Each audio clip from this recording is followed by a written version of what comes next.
Hi, everyone. We're trying this again. We've been having some technical difficulties.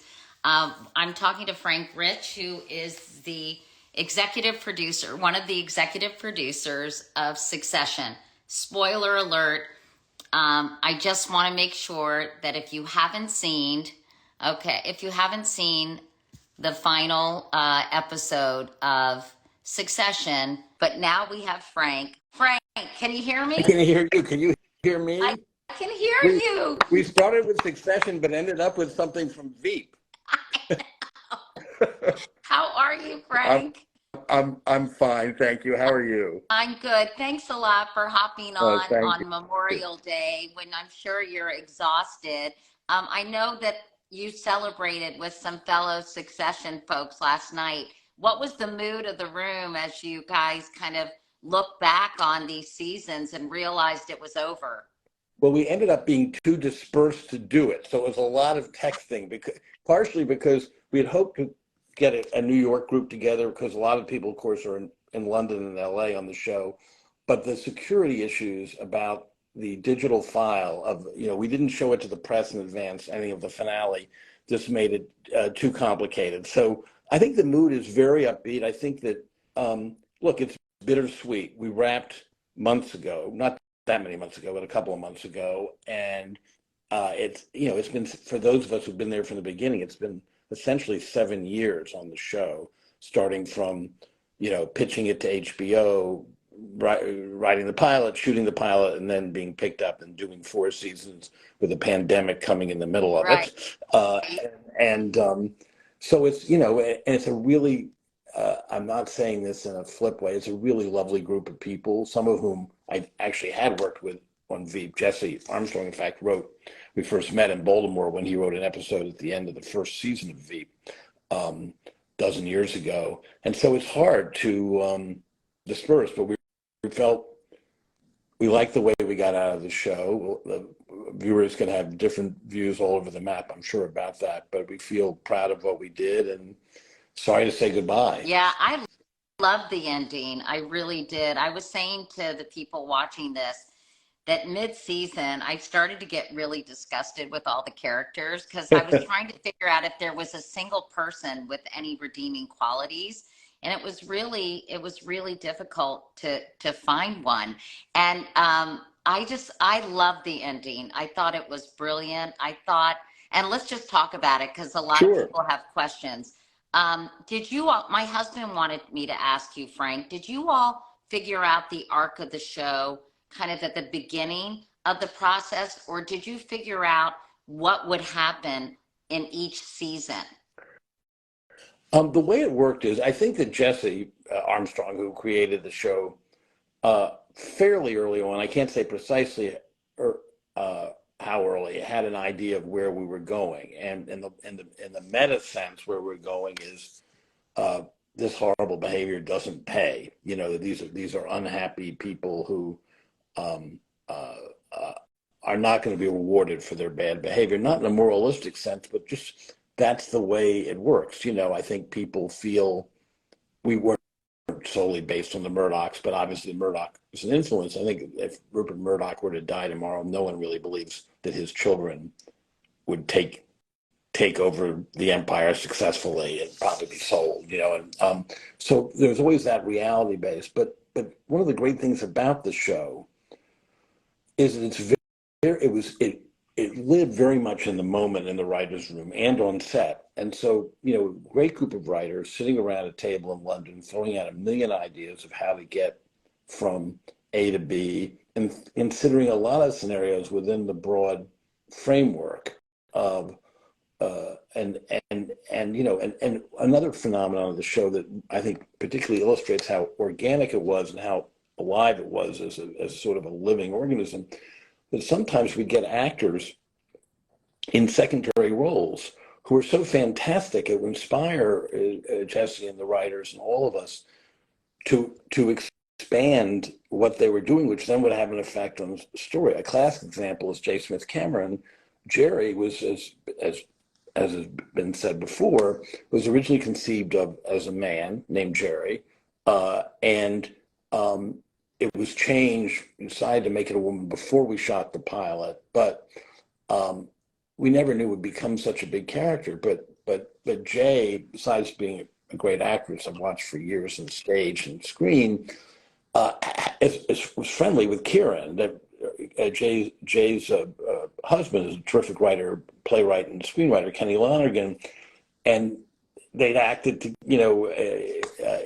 Kieran had acted in his stuff, and they all knew each other, and so there's this rapport between them that sort of blossomed into something that we could use.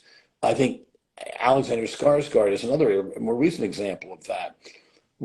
That he was able to take this character who could be like a cliche, right? A Silicon Valley dude or an Elon Musk type, and make it to something so vital and fresh. I think, at least subconsciously, said, God, maybe the basic story didn't change, but how much he was at the center of it gravitated. So it was always alive. It was never like pre-plotted to a fare thee well. That said, in the writer's room, we'd be surrounded by whiteboards, and they'd be, grids, episode on going down one side and above the characters' names, and mixing and matching and see what came out of it.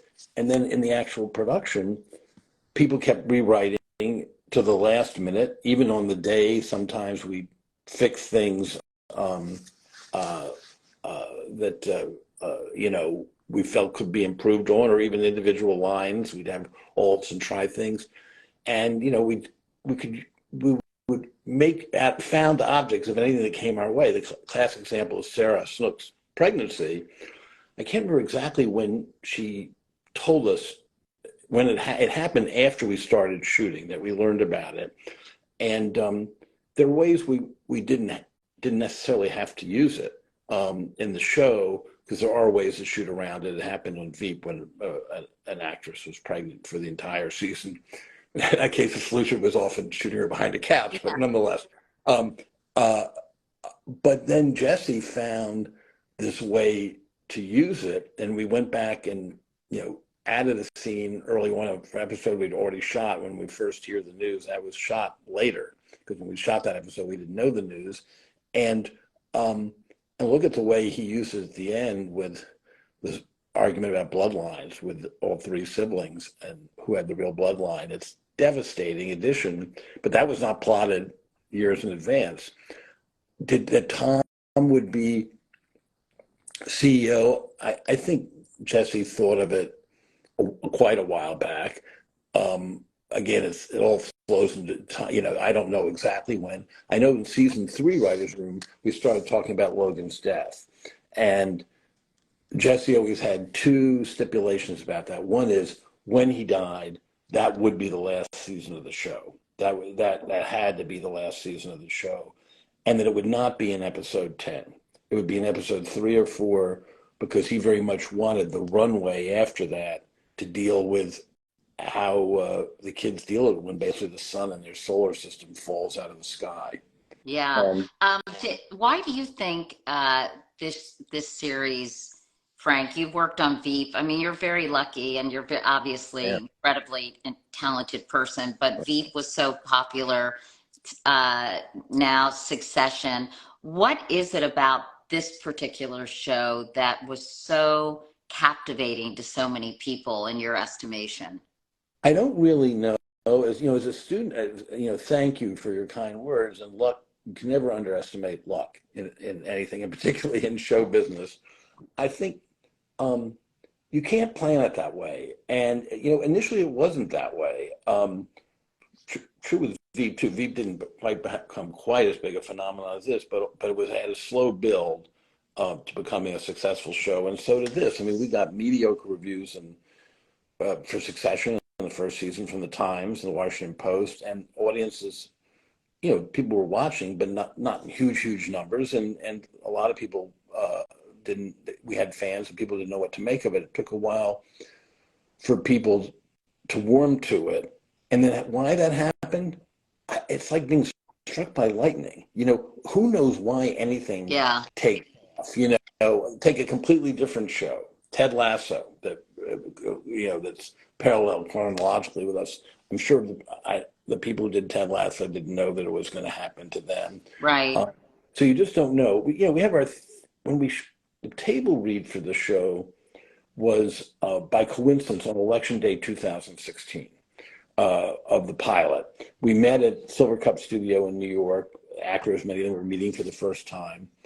And then everyone went off to Hillary Clinton victory celebrations. Two weeks later, we're shooting the pilot, and at one point, Adam McKay, who directed the pilot, a fellow producer on the show, turned to us in Video Village. We're watching a scene with the boys at Logan's house, and he says, "God, they're starting a little bit look like the Trump sons." Now Trump was never discussed at all as a factor in the creation of the show, and indeed, when it was created, no one thought he was going to win. It was a different Trump than the Trump became. And we never did do it about Trump. But that said, there was some shift in the mood in the country that came after that election that maybe made people look at entitled dynasties and people with power and families that maybe don't entirely deserve it. But I don't know. I think that's maybe simplistic and too glib. And it may have nothing to do with politics or rise of interest in inequality as a major issue, but I don't know. Those seem like intellectual fabrications to some extent. Mm-hmm. I think in the end, people warmed to really fantastic writing with a really, it's easy for me, obviously I'm biased, but I just think an incredible ensemble of actors, many of whom mainly came out of the theater and not known to a mass audience. I mean, that would be true of Jay, Peter Friedman, David Rashi, and even to some extent Brian Cox. I knew Brian's work as a former theater critic. I'd seen him do King Lear. I'd reviewed him in plays when I was covering theater for the Times years ago. And he'd always had a successful career and starred in movies, but this was a big breakout for him to a mass public. Yeah. And I think excited people. Jeremy Strong was certainly not well known. He'd had, acted in the theater in New York. Had supporting roles in movies, but not big ones. And there was Sarah Snook. Nobody knew really Sarah Snook. Sarah Snook. We saw her on tape. She'd been in a few movies, but again, not in great roles. She's Australian, and she's this brilliant stage actress. And I think the year before we shot the pilot with a great Australian stage actor, she was touring in King Lear, playing Cordelia and the Fool. And I think after our first season, she went and toured in George Bernard Shaw's St. Joan. But no, she was new, and we had a number of great casting directors. The pilot was cast by Francine Meisler. I mean, we all cast it, but she would introduce names. Mm-hmm. And Nick Braun. Most of these people were not really famous, and I think there was a real feeling of discovery. That happened in Veep too, because except for Julia, most of the cast was little known at the time we started, and I think that's been an HBO hallmark dating back at least to things like Sopranos and 6 Feet Under, that you don't do star vehicles, you do ensembles where the audience can discover a whole new family of actors as well as characters. Yeah, well, they're obviously enormously talented, all of these folks. Can we talk just briefly, Frank, about some of the characters? Because, it doesn't end well for Kendall. And Kendall, to me, is the most complex and fascinating character of them all. But when we were having technical difficulties, some of the viewers and I were saying he was almost Shakespearean in his unbridled and undeserved, perhaps, ambitions. And tell us a little bit about forming this character of Kendall Roy. I feel that Jesse always had a very strong conception of him. He thinks of himself as the heir to the crown, even though he is not the eldest son. I know, that was interesting. Why did he say that at the end? Because it showed, I think, his mental state. Just as he said, it never happened that that waiter was killed in an accident that he caused. I think that Jesse has a particular ability, and if you look at, he began in British comedy with series that are well worth watching, as sort of classics. One's called Peep Show and another Fresh Meat. They're young men who are thwarted, who are confused, who don't quite get what to do with their lives.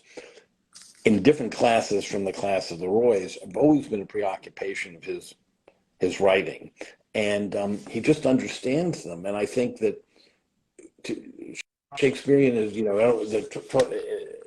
there are Shakespearean comparisons, to not be highfalutin about it or claim that anyone on the show is Shakespeare, but I think that's what Shakespeare did that we try to emulate. Is people have complex motives, they have tragic flaws, there may be good things about them, and they can't help themselves from indulging their own worst instincts, whether it be Othello or Lear, uh, uh, or Hamlet.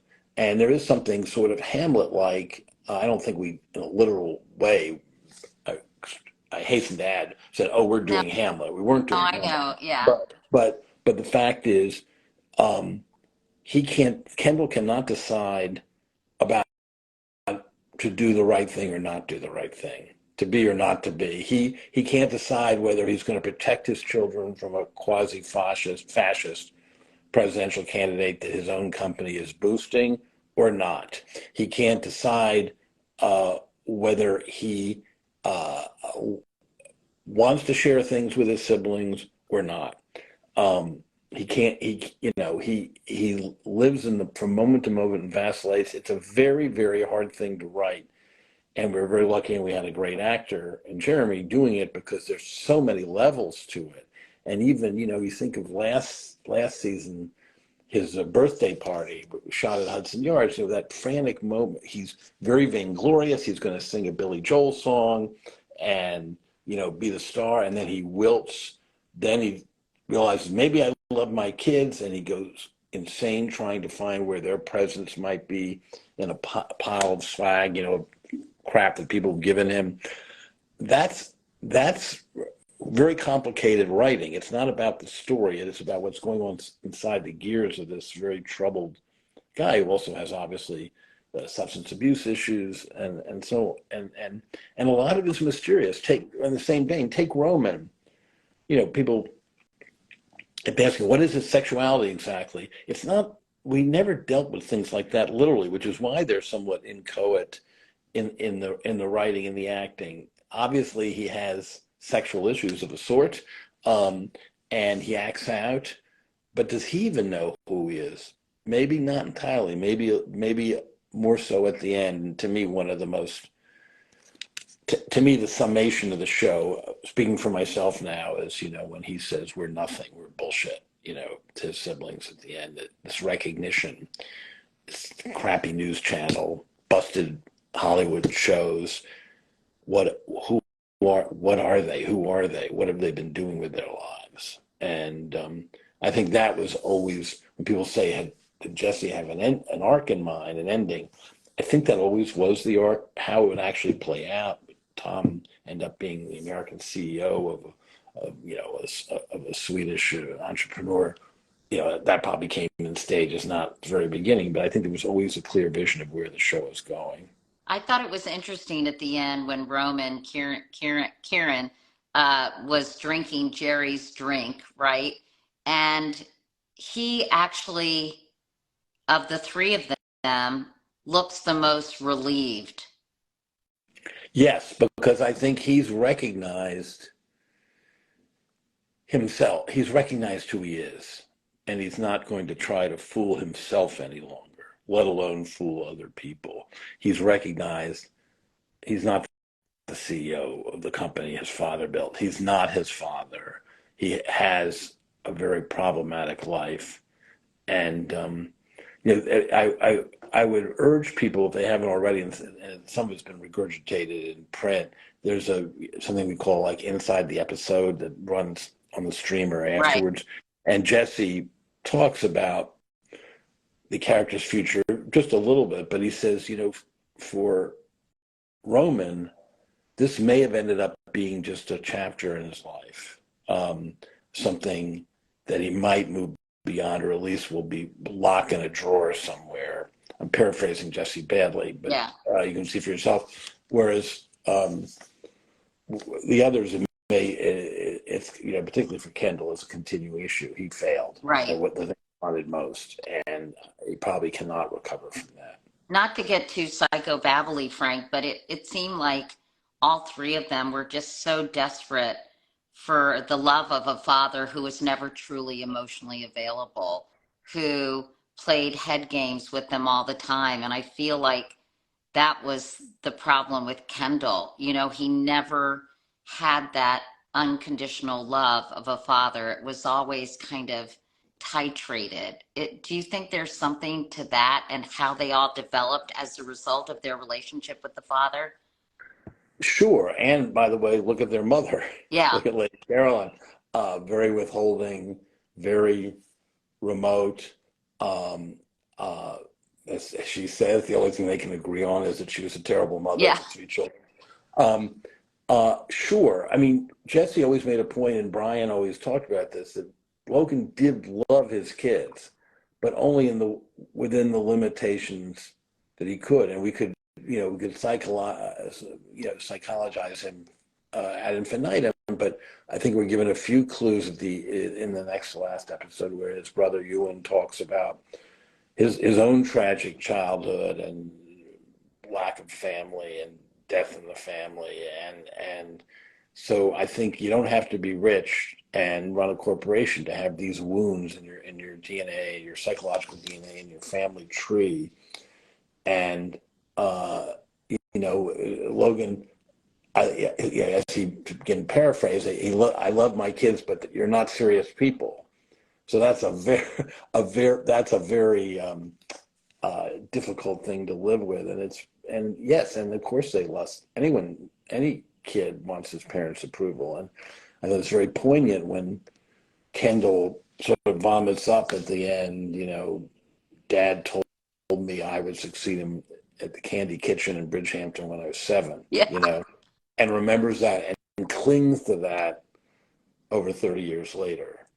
I also think it illustrates the perils of growing up with this great wealth and the sense of entitlement that stems from that, and the fact that they never really developed because they didn't face some of the difficulties people do when they're in a less privileged position. Well, absolutely. Without being, you know, wagging a finger, being moralizing about it. Yes, I mean, first of all, we made a real effort with brilliant production and costume designers to make. They're in all these luxury settings, but sort of every interior looks like another version of a Four Seasons hotel Yeah. room. Basically, you know, there's no warmth or personalness. That's a terrible word. Personality to it. There's sort of Individuality, really. individuality, and there was a great line that I don't think made it into the show a couple of seasons ago, where someone in an accusatory way says to Logan, "When was the last time your your feet were on a sidewalk?" And it wasn't meaning in a literal sense, but really you're go from waiting car to waiting private jet to very controlled environments, and uh, you and you're divorced from life. I I remember years ago in um, having uh, being asked to have lunch with a very big mogul, since retired from the business, but a brand name show business mogul in New York, who was a native New Yorker, but who had lived for many years, in L.A. And we're sitting at a restaurant, Cafe Luxembourg, at 70th and Broadway. And about halfway through the meal, he says, "Is this the Village?" And I said, What? "No, it's the Upper West Side." And this was someone who grew up here, went to high school here, private high school, but was born rich, then became richer and more powerful as the head of a major show business empire. And didn't know where he was anymore. It was such a, that's the light, you know. Yeah. You know, by the way, I just want to tell people if you're just joining us, I'm talking to Frank Rich, an executive producer of Succession, about the season finale. Let me ask, I've got to ask you about Shiv, and I'm just going to go through a few social questions. Um, Shiv, I mean, as I said last night, if you look at the definition of Shiv, knowing full well it's a shortened version of Siobhan, you know, let's, you know, what's in a name, Frank? Because I also read about Tom's last name being a baseball player in 1920, had the same last name, who did an unassisted triple play. I guess the only time in history it's been done. Is that right? I don't know. I saw other articles where it's been Oh, done oh, 20 times. So, Frank, uh, I, are people losing their mind, there or a was, little bit. I mean, Shiv was always Shiv is short for Siobhan, was always a sort of lovely, you know, twist of Jesse's from the very. She was always called that. Uh, the Tom Wamsgans thing, I think is just something on the internet because first of all, I don't think there's a writer on the show who follows baseball. Certainly not. There most, you know, there's some American writers, but the lead three writers are all British. yeah? Uh, uh, I've never heard any of them refer to baseball, and my memory is that we were looking for an awkward name of this interloper from the Midwest, and a young writer, American writer on this show, um, I hope I'm not miscrediting, Susan Stanton, who also I think I've never heard her talk about baseball, said, "Oh, there's a name in my family, Wamsgans." So I think this is just a theory. Oh, I don't think there's anything to it. Also, they're spelled differently. oh. There's so and I think if we were going to do that, we would have spelled it correctly. But aren't Um, there some other things like Roy is king well, and sure. I mean, we never said, "Oh, we're going to do that," but I think that was always, of course, there's this. That's an obvious. I'm sure was an intended echo from the beginning. The other names, you know, I think the key thing about Kendall is that he's Kendall Logan Roy is the whole name. That's all you need to know there. And yeah, so, yeah, the names are, but most of the names are pretty normal names. I Roman? have a grandson named Roman, and born after the show started, but he was not named after that character, and Roman, you know, is sort of a classical name, and I think it's not an uncommon name, particularly if you have the kind of grand pretension as Logan and Carolyn, who was, after all, is Lady Carolyn Yeah. that had Let's with talk Ira. about Tom and Shiv for a minute, Frank, if you Hmm. would indulge us. I mean, that ending, it's funny, someone on social media asked, tell us more about Shiv and Tom's hands. And that's something I noticed. I don't know if this question is referring to the final scene where she doesn't really hold his hand. She sort of places it on top of his Hmm. in a really kind of peculiar way. Let's talk about this ending. I mean, obviously they were in some kind of cahoots. When did they decide that this that she the only way to power in this patriarchal system for Shiv was to back Tom and somehow be, um, you know, close to power in the only way she could? That's the kind of thing I feel uncomfortable answering because I think we'd rather leave that to people's imagination and looking at their relationship and seeing how it came about. You know, there are things that we don't answer, and it's intentional. I mean, because we want the characters to live in an imaginative space among people who watch the show, and sometimes it's things are uh, not A plus B equals C in Yeah. human nature, and so. Um, I'd rather leave that not overinterpret. I don't want to sort of predetermine what happened there. I'd say this is why one reason why I think a lot of people watch the show over and over again is you can find out more. It's very densely written, Right. and I think more emerges as you watch it, including watching previous seasons.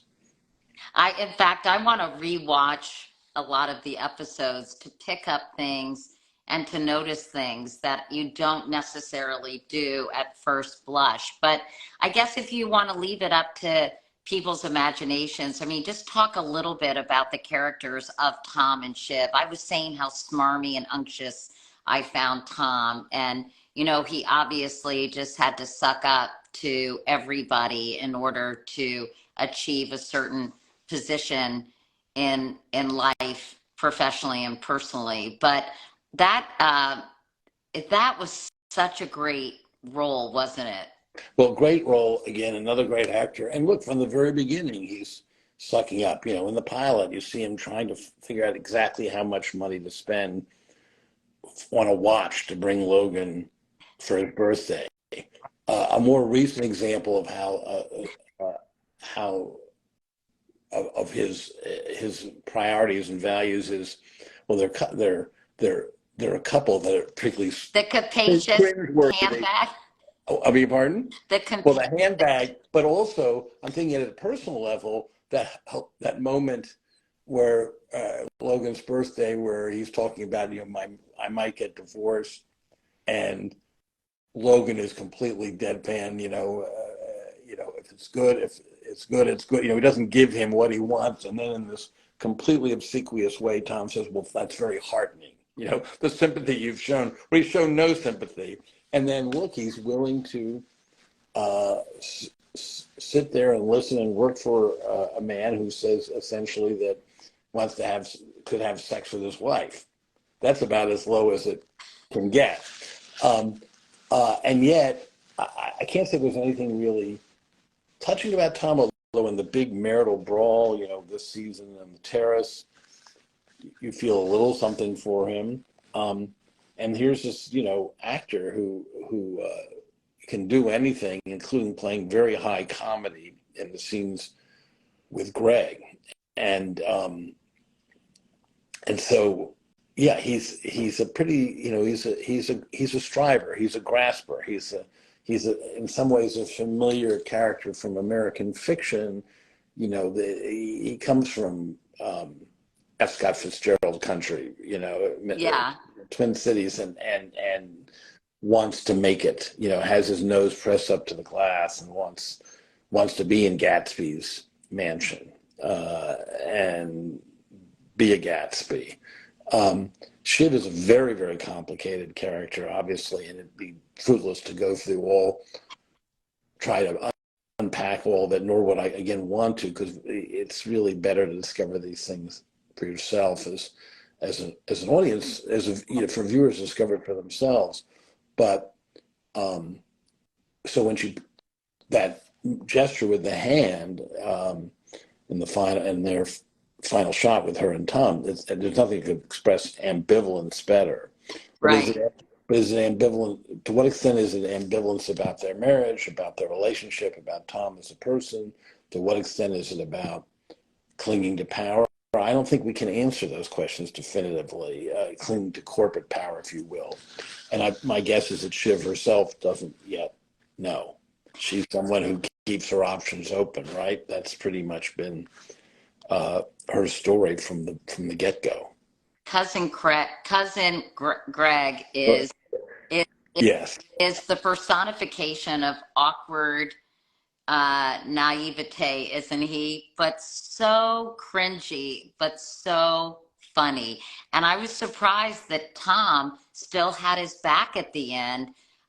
Is it because he can forever manipulate this young man? I thought since he turned on him and, you know, ratted out what was going on to Kendall, I thought he was a goner. Well, again, I don't think it lends itself to literal interpretation. We have to allow for the irrationality of human behavior and their relationship in its complexity and its longevity over the course of the show. And so you think back to Italy last season, and what role Greg played there. And Greg's always both sides against the middle Yeah. anyway, right to the bitter end. Does have the genius of using a translation app at a That key was moment. I awesome. was impressive. I've got to remember that the next time someone's talking about me in Swedish and I'm at a bar. Um, uh, but I think their relationship again, like Roman and Jerry's relationship, and like to some extent Tom and Shiv's relationship, um, defies easy formulaic solutions. It's there are a lot of moving pieces, and it's very complicated. And um, would you necessarily even expect Tom to keep Jerry around? Maybe, maybe not. Uh, it is great when Hugo starts sucking up to him and he says, "Where's Carolina?" I Uh, know and Fisher Stevens' expression at that moment that was is great. priceless. Um, but I think what's fun about the show, one of the things that's fun about the show and exciting about the show is you can, if you like the show and you respond to it, you can work from the base of knowledge that these things have been thought about by the writers of the show in all their complexity. And there are lots of things in there, and they've been talked about over and over and over again in the room. Just to go back to people, you always hear about writers' rooms in television, but how one like this really works is people are not writing in the writers' room. They are really talking for 4 8 hours a day about, well, what if Shiv didn't show up at that meeting, or what if this character were an alcoholic, or what? I'm thinking Mhm. hypothetically. But yeah, uh, what if they reject the Gojo thing immediately, or what if it never even happened? Mhm. And it goes on for weeks, months. Only then, with these white cards, do people take them and start turning them into drafts, and then there will be, there can be like 30 drafts, 40 drafts. I mean, it's just, and so it's a really living process. So all that's in there. It's not a procedural. It's all in there. It's all baked into the characters. And the stories are in some ways are almost secondary to all the character work that goes in. And I think the uh, the cast, meanwhile, and this happened in Veep too, internalizes the writing, and the writers internalize the cast, because when you start to write for a J. Smith Cameron or Tim Simons, who played Jonah in Veep, you start to see what you can do and what pieces they have. They're really good actors. What depths they have that you want to plumb and exploit. Do Um, the actors, Frank, ad lib at all? Do they riff and do they do like multiple takes where they may kind of go off script and do something that they feel is just appropriate to their character?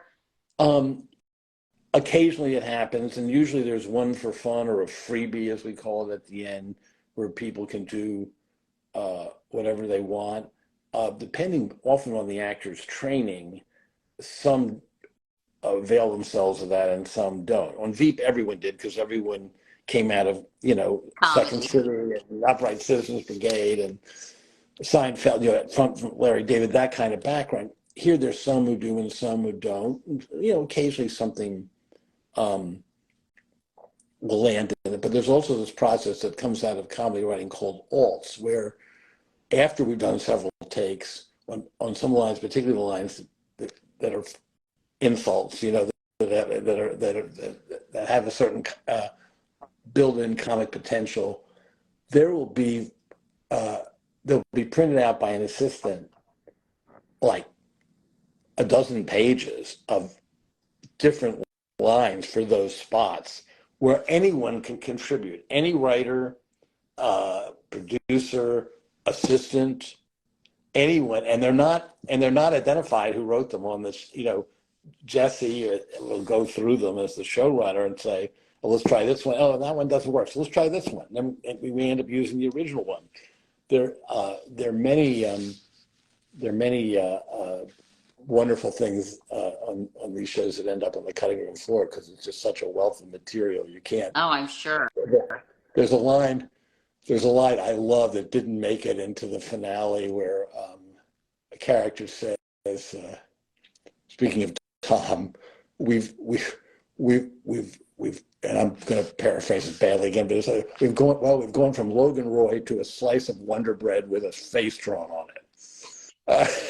And there's stuff like that fun that you can't, but you in the end you lose stuff. You lose whole scenes because the pace is important and keeping it on track as drama is important. I know that it's up to the viewer to decide what happens to all these characters, but Jeremy Strong said he did one take where he tried to, where he climbed over the barrier as if he was going to go into the river, and the bodyguard rushed over to grab him. I sort of thought he was going to jump out of a window, like go on a terrace of this massive office building and jump after this happened because he was so despondent. I don't know.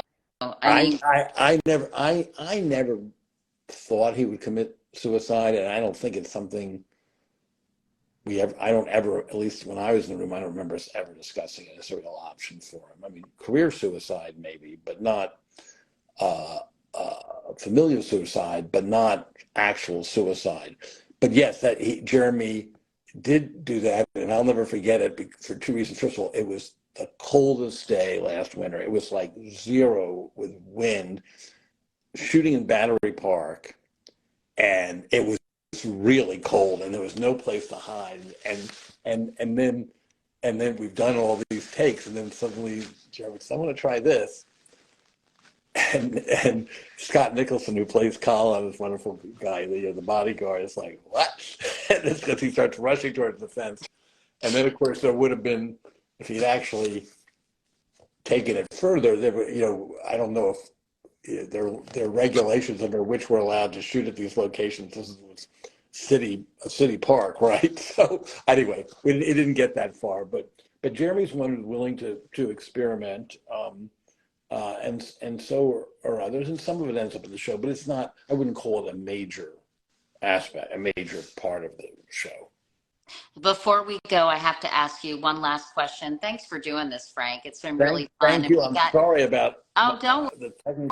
don't worry. A lot of people have asked questions about Tom and Shiv, but I think you've answered that basically by saying, this is something that each viewer will kind of determine and interpret.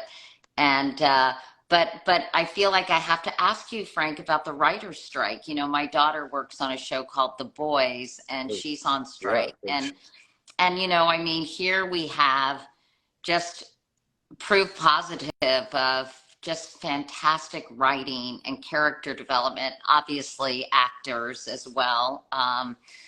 And I'm just curious what you see happening with the writer's strike, Frank.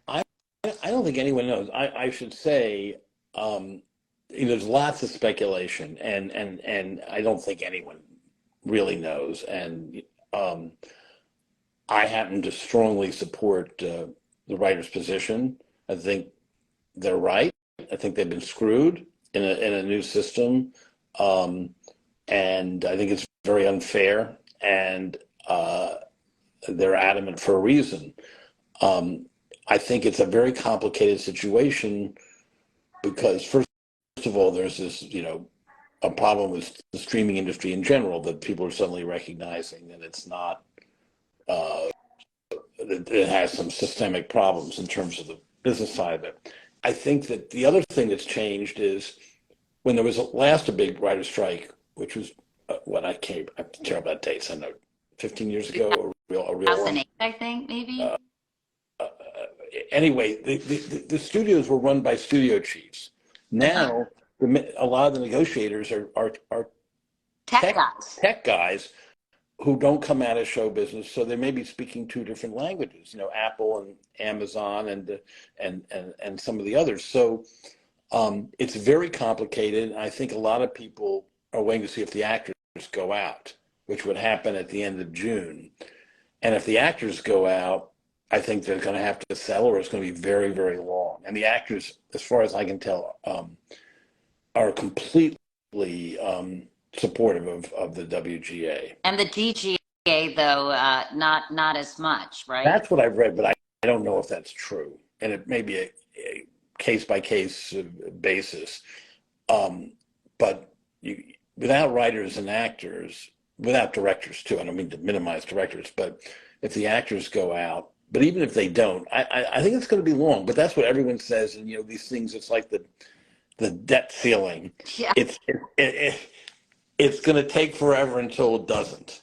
Yeah. But I certainly see no signs that it's ending tomorrow, and work is stopped basically on new stuff. Having said that, I'm thrilled for your success, Frank, and Thank you. it's so exciting because you're putting such high quality stuff out in the world, and now you're working on a show with Kate Winslet, right? Yes, there were previews of it around the finale last night. It's called The Regime. It's written by a young writer named Will Tracy, who an American writer who worked on Succession starting in season 2, and also co-wrote that movie, The Menu, if you saw it. And it's a very, very dark, limited series set in a fictional, fascist, Middle European country where the dictator is Kate Winslet. It looks amazing, and unfortunately, I wouldn't say it's ripped from the headlines, but there are echoes of these authoritarian regimes that are popping up all over the world now, and so it was sort of hilariously chilling, I guess. It's maybe. A very black comedy, very, it's not Succession exactly, or the main, but it's very much, it's a very dark palette, really great director, Stephen Frears, wonderful actors in it, in addition to Kate, like Andrea Riseborough. And Martha Plimpton. Martha Plimpton, who's basically the only real major American character. It's almost all European actors. Hugh Grant is in it. And it was finished writing, thankfully, and most of it was shot. We're still in the last third in London before the strike hit. So it's just finishing up. Well, I'm really looking forward to that. Frank, thanks for spending your Memorial Day chatting with me about the show. It's great to see you. Great to see you. Thank you for doing it, Katie. I'm glad it makes me happy you're such a fan of the show. And thanks to everyone who tuned in, Yeah, I think people are really going to miss it, but I'm excited as always to see what you'll do next. And hopefully the writer strike will end soon, because these people need to make a living, and they need to be, I agree with you. I think their demands are understandable. And you look at some of these executives and the money that they're making, and it's almost grotesque. Yeah, I couldn't agree more. I'm glad you feel that way too. Yeah. Anyway, all right. Well, listen, I hope I get to see you. Great to see you. I hope I see you in person soon. I hope so too. Take care meanwhile. Okay. Thanks everybody. Bye. Thank you. Bye.